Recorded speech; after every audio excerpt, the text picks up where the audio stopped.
Hey everyone, welcome to the Unknown Comics Podcast. I am one of your co-hosts, Brandon, along with... This is Chris with Unknown Comics. This is Tanner. And this is episode 1.5. Episode 1. Yeah. Yes, 1.5. We've dubbed it already The Tragedy. Yes. So on Monday, we did record a full-blown episode, and unfortunately, we didn't realize that a music bed that we couldn't hear in our headphones was playing under our audio the entire time at full blast. Yeah, very loudly. Very distracting, very hard to understand us. And so this episode is going to be a shorter than usual episode. We're recording it on Friday. We'll post it this afternoon.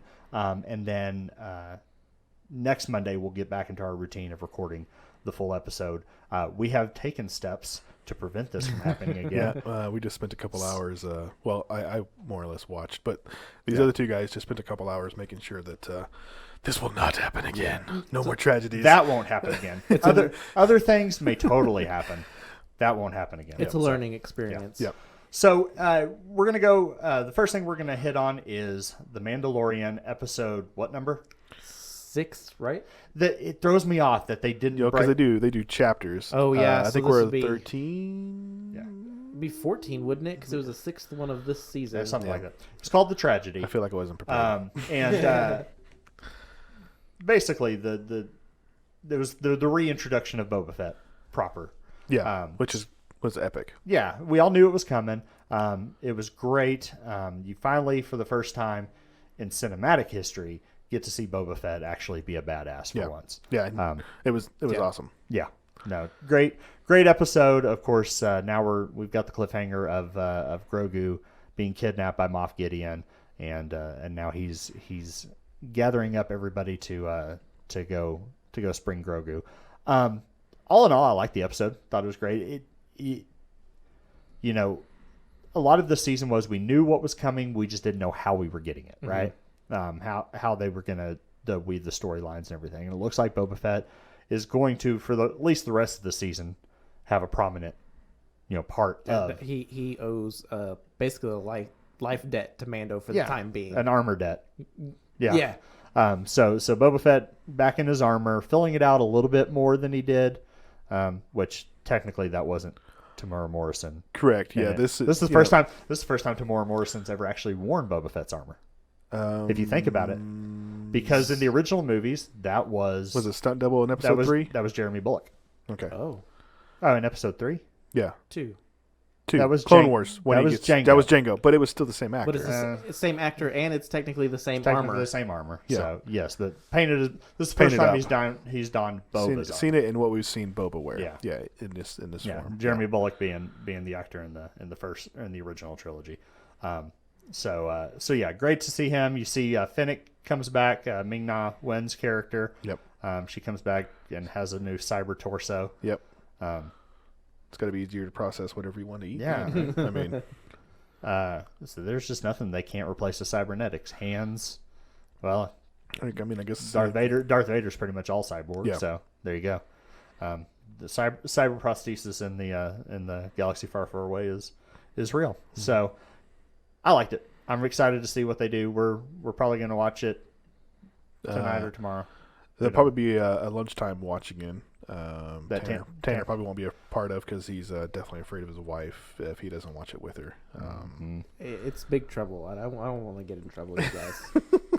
So I get to watch it twice. I watch it here at the store at lunch every day, and then every Friday, and then I'll go home and watch it again with my kids. So see, I'll if I tried to watch it twice, I would just tell on myself. Yeah. I couldn't do it. You wouldn't be able to hold the excitement part. The first thing I do is I'd walk home, I'd come home, and I'd be like, I watched Mando today. Yeah. I just couldn't even let it do out. it. Hi, honey, how was your day? Sorry. Yeah. I screwed up. The guys talked me into it.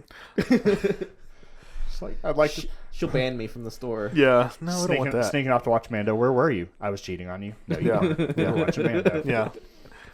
Same thing. All right. So exciting stuff coming. Got 2 more episodes left in the season, and of course we'll recap that on next week's episode. Also, so we recorded the original with Darren, but now he's not here. We Tanner, Darren, and I all 3 read the entire 24. It's 22 parts, but with 2 prequels series of 10 of Swords. The big Jonathan Hickman XMen crossover. Yep. it was pretty good. Like I didn't have a lot of expectations going into it. Jonathan Hickman's story, like if Secret Wars is any indication, there was just kind of fell flat at the end, right? It was a lot of build up, a really cool premise, and then at the end it was just everything went back to status quo, and it just didn't resonate. Which Secret Wars also kind of had a lot of weird delay issues. Books were coming out super late and stuff like that. I didn't feel this way. I felt like at the end of it feels like they're setting up for something big. Yeah. The utopia that is Krakoa is finally starting to show some cracks, right? Yep. The baddie mutants are finally kind of getting a little bit more of a place on the council, and doing their posturing and maneuvering. Sinister and Shaw and Exodus, I guess, a little bit. I don't really see Exodus as villainous. It's kind of hard to see where he is and everything during all this. But definitely Sinister and Shaw are kind of jockeying for position. And then to see, without spoiling a whole lot of it, Apocalypse has been playing a long game, right? He knew, and it was hinted at that he had a history with Krakoa. Well, and he started the events that kicks this whole thing off without the grace of the council. Yeah. He just goes and does it. He planted the external gate, and he plotted with the island itself. Yeah, to basically kill a bunch of the externals, which is hard to say because externals technically don't die. They always come back. Yeah, it explains that he's been like practicing some sort of sorcery. He figures out how to actually kill them, and which I don't know if the externals have been a thing in the mutant storylines for a while. Mm-hmm. They're essentially immortal mutants. They're the original mutants, and so Gideon and Selene and all of them and Kendra, they always find a way back. And Apocalypse is one of them. So he kind of uses their life force to plant this gate to get to Otherworld, and then from Otherworld to Araco, and to unite the two islands. I thought it was a good run. There were some issues inside of it that kind of fell flat. It had a really good beginning and a really good end. Yeah. And there was a little bit of weirdness in the middle, but it wasn't bad enough to make me want to stop reading. Right. Yeah. The Hellions books, there were 2 Hellions books inside of it that were not part of the main story, but they're definitely setting something up with Sinister. I would say they're probably the prequel books for whatever's coming next. Which we've gotten another Hellion book since. I haven't read it yet. Yeah, just came out. Yeah. So it's kind of elaborating on that. I think we've gotten another X Factor since, and now the new runs are starting. So Sword has started, and how that's going to play, which is crazy that Sword is now a mutant in the mutant books. All of a sudden, it's not a secondary shield thing. Yeah, exactly. That is kind of interesting. They kind of moved it around, but I don't even think it's it doesn't have dots or anything. It's just Sword. It's not like I think it's got it's got the anagram. Does it? Okay. Yeah. Not anagram. Acronym. Yep. Sorry. I knew I was going to mess up whatever it was, so that's why I didn't say it. There's plenty of anagrams in all this too. But now the Phoenix Force is like a Marvel Universe thing coming, and not just a mutant only thing. It's like things are flip flopping. They're kind of borrowing each other. So and I wonder if that's directly coming from Marvel or Disney finally buying Fox, and so now they have all the rights to the mutant. They want to push them further in the comic books because they're going to fix to make a push. In the movies. They were on the verge of getting completely rid of mutants. I remember that. And they were like the Inhumans. I mean, they were ramping them up to be the mutants in the Marvel Cinematic Universe. Everything was about that. And then as soon as this Fox deal just kind of whisperly started. Yeah. The Inhumans just went... Because they started killing off X-Men and stuff back when Table's Edge was still a thing. Yeah. Which is ironic because the Inhumans were set to replace the X-Men back in the late 60s, early 70s when the X-Men books weren't doing good. And then, of course, they bring the X-Men back from the dead in the Claremont run, and the Inhumans kind of get pushed aside again, and it's happened again. So Marvel should just stop betting against mutants. History's meant to repeat itself, right? It's just going to keep happening. They're just always going to be popular. Well, and now that they've pushed the Inhumans to the side, they can't really use them. I mean, they've used them in Agents of S.H.I.E.L.D. They had a little TV series, but now, so instead of being able to do that, they have to go to the Eternals, which is just another experiment. So so it's going to be kind of cool to see those characters come in, but it's just basically their way of working around like, oh, well, we can't use the Inhumans now, so we have to go use the Eternals. So Agreed. it'd be interesting to see how they are coming into the MCU. Yeah. So now we have the Reign of X starting, which is the next series, kind of the next stage. We had Dawn of X. This was the ending of Dawn of X. Now we're going into the Reign of X, and now, like I said, the Quiet Council is kind of showing its cracks. Things are kind of breaking down. The XMen are now officially a team again, sorta.